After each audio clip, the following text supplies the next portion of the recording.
enjoy doing for cardio? Like, do you like to ride bike? Do you like to? So cardio should always be something you enjoy. It shouldn't Exactly. be, I hate this. I gotta go running. Like running, yeah. Like you don't have to go running. Like That's why you most find treadmills something- at home are laundry dispensers. Yeah. Yeah. Everybody has their clothes all over Exactly. them. Yeah. And running's so hard on all your joints. Yeah. It is. So as you get older, Impact. running's probably not the choice. If you haven't been running for a long time, it's probably not something you want to take up in your 40s as a new form of exercise, because you're probably going to suffer some injuries right off the bat. So I recommend this. I recommend you always try to do something you love and enjoy. Yeah.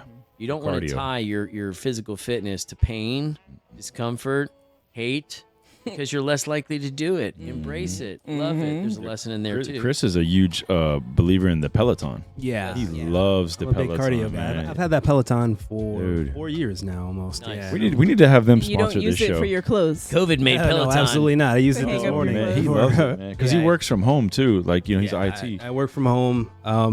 Yeah, that's how I get my heart rate up. Right, it's very important to me. I do it at least 4 times a week. But you enjoy it. I enjoy Yeah. it. Yeah, it's And for how long? Like 30 minutes or? 20 to 45 minutes, depending on how much time I have. Like a really, if I have a lot of time, a really solid workout is 45 minutes, and that's rough. That's Oh, gotta you're be pouring rough. sweat. On the Peloton, Yeah, that's absolutely. rough. You need more water after that. Yeah, I'm staying That's like a hydrated. Very gallon. important. Yes. Yeah. I drink 6 to 8 bottles a day, especially on Yo. the days that I work out. So yeah, You're a pretty healthy dude, man. I These try. these I mean, days, I'm man. 42. Yeah. It's I'm getting older. So 42 Yeah, years yeah. young. 42 years young. Exactly. 2 years young for sure. Well, you enjoy the Peloton, so I as long as love you it. do something you Something that enjoy. Exactly. Or dancing, like Dancing, Ooh, dance, swimming. Yeah. Like it playing doesn't. tennis. playing Yeah. tennis is great. Find something you enjoy. If not many things, kayaking, paddleboarding. You know, I mean, like Pickleball seems to be the new rage. No, I've heard, a lot of people are speaking about it's this. like that- Foursquare. Yeah. A large Foursquare type of game. With It's short. Like it's a shorter version of tennis, human right? ping pong when you're standing on a Foursquare. I see it downtown in right. Tampa. I do, When I yeah. ride my bike, I ride Yep. by it. I'm like, man, that's like a really short game of tennis. That's I call it the new shuffleboard. Yeah. All my retirees. And again, getting back to I'm glad they're getting the activity, but if Yeah. you can't play pickleball and not stretch your IT bands, you're going to have knee injuries. You're going to be in my office complaining of knee injuries. Sure. But people could just walk too, right? Well, You know, Like see, if walking, they do power walking where they do it fast. so here's the thing. Walking is something you do all day, every day. You're not challenging your body to do something it doesn't already do Okay. regularly. So when people say, what do you do? Well, I walk 3 miles. Okay, so you walk 3 miles after work every day.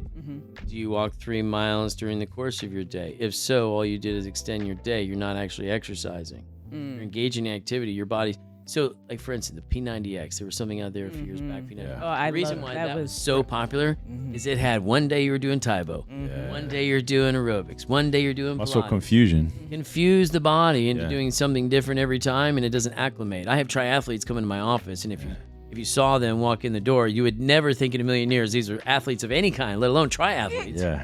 But their body has acclimated. They may look like skinny, fat individuals, but they actually can run, bike, and swim. And those 3 categories, they're unbelievable. Wow. But they train their bodies to do that, so it's not much of additional output for their body to engage in that activity. So if they were going to continue to run, they wouldn't continue to burn at the same rate because their body would acclimate to that sport and they'd burn at a lower rate.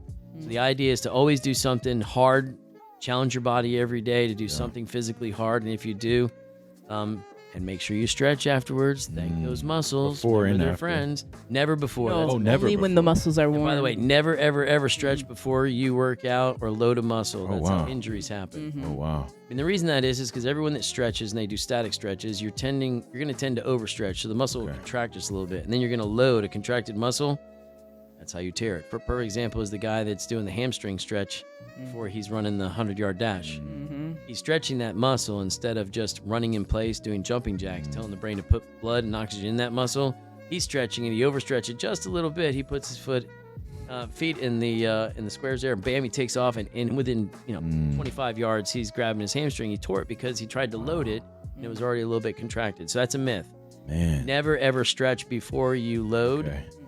You can do what's called a ballistic stretch, and I hate calling it a stretch, but for instance, if you look at Usain Bolt, before he's going to run, he's over there doing jumping jacks, riding a stationary bike, Active warm up. running wind sprints real quick. he's telling his brain, put blood and oxygen in my legs, away from my arms and upper torso, into my legs, because I'm about to load you. So we call that ballistic stretching, which is just ballistic. if I was going to work out my biceps, tries, chest, or shoulders, I might do windmills with my arms, small, tiny circles. Yeah. And, you know, the I reason That's why, my favorite workout. I do right those. there. Or my favorite stretch. Yeah. absolutely, just says, hey, put the blood in the arms, and now I'm going to go lift. Well, I used to play quarterback, and I coached quarterbacks at Chamberlain, and that was one of the big ones because the rotator cuff. Yeah. You know, I tried to focus on big arm circles, backwards, forwards, tiny ones, across, like, and I felt like, man, for me, like my arm just kept getting stronger as I get older because I Warmed it up. warm it up all the time. It's an active warm up, and now that you said that, I look back on it because I played high school football and college football, and I coached high school football. That's what we would do. We do active warm ups. Yeah. You know, high knees, butt kicks, side shuffle, karaoke, Yep. stuff like that. You know, a skip, stuff like that. That's good warm ups. Send the blood to the muscle, then you can load it, and you'll get better performance. Absolutely. Send blood to the muscle. I love it. That's So good. like when I go to the gym, and so what I do is I usually will warm up because I don't like to do cardio machines, but I'll at least warm up on the. And you should never be on cardio machines again. No. Don't associate, No. do You not just said it. associate Yeah, adverse yeah. behavior or Yes. negative thoughts Oh, no, with no. any type of particular. If you do, stay away from that exercise. You're Yeah. unlikely to do it on a regular Yeah. basis. Well, no, not that I don't like it. It's just that if you're doing the same movement for 45 minutes, you're not changing. Boring. You're not challenging your body and changing it up. So I'll use an elliptical or a treadmill just for a few minutes to warm my body up to get I hate the blood treadmill. flowing, Sorry. and See, then you should not be on the I treadmill. Yeah. I don't go on it. just to get the blood flowing. Right. And then I'll start my exercise, so then I don't get injured because I'm pumping the blood first. But then But injury I'll also just comes use if you it- don't stretch afterwards. So you have to Yeah. stretch after. Thank the muscles that Yes. you used Yes. after that particular exercise before you reload those muscles again at a later date, because otherwise you can work out, and if you don't stretch those muscles, they'll stay contracted. Yes. And remember Tom Brady, elasticity is the key. Rubber band man does not have to rubber worry about band man. injury. Right. Yeah, I do That's gonna stretch stick. afterwards. But I see people, they come and they start stretching first. And I'm like, no, They spend a lot of time you stretching. don't stretch on cold muscles. And I like the fact they're stretching. It's just Not- misplaced. yeah, You want to put that misplaced. later on. Think of stretches as static stretches as thank yous for the muscle for doing the right job. Mm-hmm. You don't get up in the morning right when you first wake up and start stretching because your muscles haven't done anything for you. Yes, that Get makes up, move around, challenge them, make them go to work for you, and then thank them. Yeah. So I'm not gonna thank you for doing nothing. exactly. And don't forget to say thank you. Remember, muscles are like friends. Ooh, don't forget to say thank You you. I ask like them that. to help you out and go to work and do something for you, and you don't thank them, it's unlikely they're going to stay your friend very long. I heard the analogy like a cougar or a puma or whatever, an animal. Uh-oh. You don't see it stretching first before it takes off running. Correct. It just It runs. just runs. It does. It's not like, wait. It does like a little bit of a trot. If you ever Uh-huh, watch and- National Geographic, yeah, you'll do a and little then bit of a trot. And then it gets down real low. Uh-huh. It actually, you'll see it start to flex its own muscles. Mm-hmm.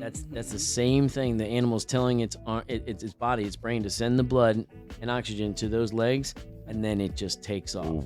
Right. And it's just a constant machine. That's what happens when I watch TJ. I have like a pit bull Ridgeback, and he's like I just Yeah, moved you out see to his like 3 muscles. acres of land. Yeah, we're out of the city now, and like he just like, man, he sees these deer. Yeah, you just see the muscles get tight, man. He's standing, that chest comes out, and I'm like, uh-oh, man. He's about I to have to go. hit the shotgun. I'm like, no, shut him down. He's like, oh. Yeah. Otherwise, you'll be eating deer for dinner. yeah, he wants that venison. But I love the one of the warm ups I love to do is the step machine. I don't know, because I have Master. naturally small calves, so like I gotta like work my calves every time I go. Let me ask you about this. I do the calf machine every time I go. Is that dangerous? Are you trying to get on the Liberty Mutual commercial for the custom calves? Is that what you're trying I'm to do? just trying to have bigger calves, man. I'm not sure what the obsession is you have with calves, but Well, I guess it's a complex because I always had like skinny legs. So like now every time I go, like I'm like, man, I gotta focus on that. That's my weakest part. So I try to focus on my calves every time. it's aesthetically weak, probably more than it is actually physically weak. Got you. So again, we're getting into what we look like. the more than mental, how we yeah. function. Vanity. Yeah, So, that's true. Yeah. So I'm more about function and less about how it Got you. looks when you're doing Got it. you. If you want to put on some fancy duds when you go out and stretch and exercise, that's fine. I'm trying to make my leg tattoo stick out a little bit better, you know. I'm just playing. I'm joking on that. Goals one. have to be clear, and if your goal is to increase the size of your calves, now certainly I would not recommend working any muscle out every day. Every day. Yeah. Muscles need an adequate amount of time of rest. If Okay. they don't, they're not going to grow. Yeah. So when you work out and you're gonna load muscles and you're, let's say, bis and tris, you can't go back and do the same thing the next day. No. Or you're gonna put yourself in a position where there's a chronic inflammation and there's no time to repair. I was doing like a full body workout because some days, and then like I would go a little bit lighter. Like I wouldn't always go heavy, and I would kind of just feel my body out, because a lot of times what would happen is like the next day I don't end up making it to the gym, so I naturally get that day of rest, you know, or maybe it could go 2 days. So if I do full body that day, you know, I'll end up doing like full body like 2 or 3 times a week, and I'm good. Well, keep this in mind too. So ask yourself, like, what do you do for a living? I got guys out there, and for a living, they're digging trenches, putting underground fiber optics in the ground. And these guys are doing physically what most of us wouldn't accomplish in 2 weeks in a gym. They're pulling off every day, 8, 9, 10, 12 They need to hours. stretch more. Hydrate and stretch and nutrition. So I know personally what I do for a living. If I don't have an adequate amount of protein and or stretching the day before the next day, I know it. Yeah. It's not just because I'm getting old. Yeah. It's because I know it. Everybody likes to say that. If I didn't get enough protein in, I can't repair. If I can't repair, I'm at a net negative, and I'm more sensitive to it than most people because of what I do for a living, and my body is my tool. So I have to make sure that I'm physically able to do what I do, because I see about 300 patients a week, and physically that's a lot. And working every day, huge. 5 days a week. Oh my goodness. So we saw 93 patients the other day. I mean, that's Wow, dude. it's a lot of work on your body. So You're a maniac. With We three had- with 3 to 4 hours of sleep, by the way. You told us. Well, that's. I mean, That's you. I wish I could sleep more. You than don't that. recommend that to I don't everybody. recommend that. I recommend you getting whatever your body tells you it needs in sleep. Yeah. And if you know you're getting an adequate amount of sleep if your muscles in your body are able to repair itself. If you feel as though you can never catch up, and one day becomes more sore than the next day, every next day just becomes more and more sore, more new things. Like, oh, my wrist hurt today. Oh, today it's my knees. Tomorrow it'll be on my back. If it's accumulating on you, your pain, then you're probably not stretching and or hydrating and or nutritionally taking care of what your body needed first. You're just putting it to work. Yeah. So work's great. I have nothing against the gym, and I have nothing against exercise, but I like everyone in America to go back to the basics. Yeah. Water first, nutrition and intake next, food, and then worry about movement. Okay. Everyone has to move, but if you don't have the proper nutrition, hydration, then movement itself could be dangerous and precipitate injury. So again, hydrate well, number one. Number two, eat it if it was once alive. Processed foods are not your friend. Most of them contain large amounts of sodium, chemicals you can't even pronounce. Red dye, yellow number 5, sodium bicarbonate, and all these. You know it from science class, and they sound familiar, but we don't know what they do in the human body. But if you did know, it wouldn't be very good things. Yeah. So if it was alive, fruits, vegetables, meat, and the other thing is, it takes time to prepare that, and sometimes money if you've got to go out and purchase someone else's ability to prepare that for you at a restaurant and so forth. But Meal prep helps. it's time, right? Take a Lazy. day. You become lazy. Yeah. You have to go out and buy the food, Yeah. and you have to bring it home, Yeah. and you have to actually prepare it, Yeah. and then there's cleanup. So I see like my parents, and I see a lot of my older relatives and older patients. They become lazier and lazier, right? There's just the two of them. It's easier to eat out. We can get something big, spread it over 2 days, take some leftovers home. Not always the healthiest food, but it's easy because it's less work for them overall. So eating healthy is not convenient mostly. It's work. You got to go to the grocery store. You got to know how, but no one really teaches that when we're growing up, right? I mean, my dad took me to the grocery store, and I know my dad worked in a grocery store most of my life. So I was able to learn, how do you pick avocado? How do you pick a melon, honeydew melon? How do you pick the right meats? And how do you know the right cut of meat and what's fatter than not? And so a lot of that, we can't be lazy about our food choices. We have to do a little bit of work to gather the things we need and a little bit of work to prepare properly. But if we do, our body will benefit. And also, like America, like we need more veggies. Like we eat like like if you look at people's portions or what they give when you go out to restaurants, they give you this little bit of veggies and then all this carbs and the meat and rice and noodles. rice. Fillers. But like if we got to switch that. Yes. Like we have to have a bigger plate of veggies, and honestly, something that I got onto for a while, and I've kind of gotten away from it recently, is having veggies for breakfast. Mm-hmm. So man, like why are we waiting till the end of the day during dinner to have our veggies? Like let's have them now in the morning. Let's get our broccoli or whatever you like. Broccoli is really a good one for you. You picked up on something there, but I actually would make this recommendation. Let's do it. You have breakfast, you have lunch, and you have dinner. Okay. In Europe, in most places in Europe, they actually eat correctly. Okay. In the morning, you wake up, your gas tank's empty. You got to fill it. Beans. You should be eating carbs. You should be almost 100% carbs first thing in the morning. Wow. I could care less about eggs and bacon. Eggs and bacon and sausage are trendy things in America we eat for breakfast, but it's not what we need for breakfast. We actually need good, clean carbs for breakfast. Well, what is that? We brought up broccoli. Broccoli and cauliflower are actually really high in carbs. People that are trying to lose weight manage to somehow stand in their own way by eating those foods at night for dinner. It creates gas. It is a carb. You don't get to burn it off, and you store it. You think you're eating healthy. Why am I not losing weight? So it's great in the morning. At the wrong time. Carbs. You want to eat your pastas and your breads and stuff like that. Eat them in the morning. Wow. Yeah. So your athletes, like your high school athletes. That's why it works so good for me, is eating that broccoli in the morning. Like it's okay to eat like pasta, vegetable pasta, broccoli, and some form of maybe chicken or a little bit of protein in there for breakfast. Yeah. I know it's not what we traditionally think, but I'm not against pancakes, waffles. It's the stuff we do to them and the sugar we put on top of them. All the syrup. Right. So maybe agave. I like to put peanut butter on my pancake and then put a little bit of syrup, but you need a lot of water, which is good. In the morning, Get you it down. can eat the carbs because you're going to burn them off the entire day.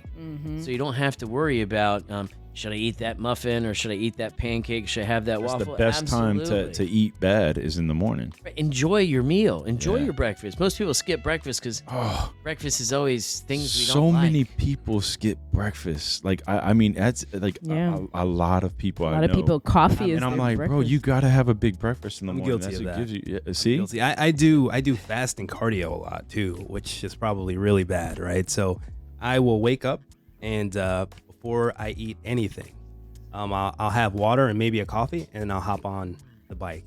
And I used to do the treadmill a lot too. And I used to go right on the treadmill, 30 minutes on an empty stomach. So you said you're in your 40s, right?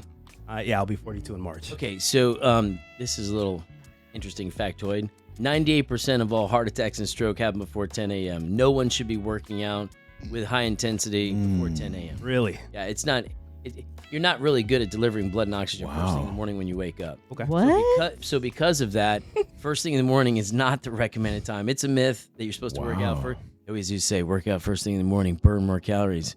That is absolute horsepucky. wow. There is. You want to burn more calories, move more. And if you want to be smaller, just eat less, move more.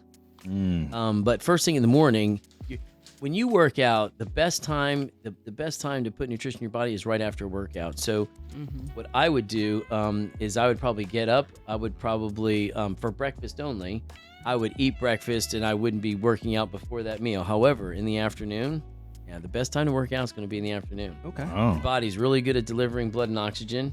Don't be working out too late at night. Yeah. But certainly any time between 1 p.m. and say 6, 7 p.m., great time to work out. Even better, so you carb load in the morning. For lunch, you should be going carb protein and depleting your carbs as the day gets longer.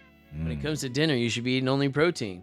What better thing to eat after a workout than protein? So in the evening, in the afternoon, in the evening, that's when you do your workout. You get more out of it, and then virtually 100% of whatever you eat after a workout, your body's gonna just be starving for it. It's gonna eat it up. And what do we need for repair is protein.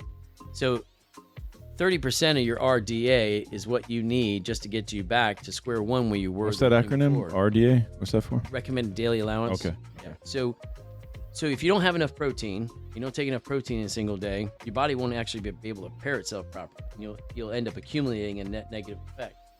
So the idea is you want to put as much protein in your body as you can later on in the day, because it's the first thing your body's going to use to make repair at night. So you don't want to make that readily available. So you want to carb load in the morning, and as the day gets longer, your carbs get fewer. So you fill the gas tank in the morning with good, clean carbs. If you want to have a mid-morning snack and that kind of thing, fine. if you're gonna have snacks, want to do fruit mid-morning. Do it with lunch. Shouldn't be having fruit at night. It's sugar. It's God's Jolly Ranchers. So let's worry about sticking with carbs in the morning, carbs protein combo at lunch. A good example of that would be if you have a sandwich and with meat in it of some kind, and then you have a salad, you're getting your vegetables and you're getting your meat. So you need to get your bread. So you get a little bit of carbs, you can get a little bit of protein. You get a combo. For dinner, meat, vegetables, that's it. Stick to that. I know some people work out in the evening and then they just have a protein shake after workout, and that's it. And then they do like more of a meal replacement protein shake.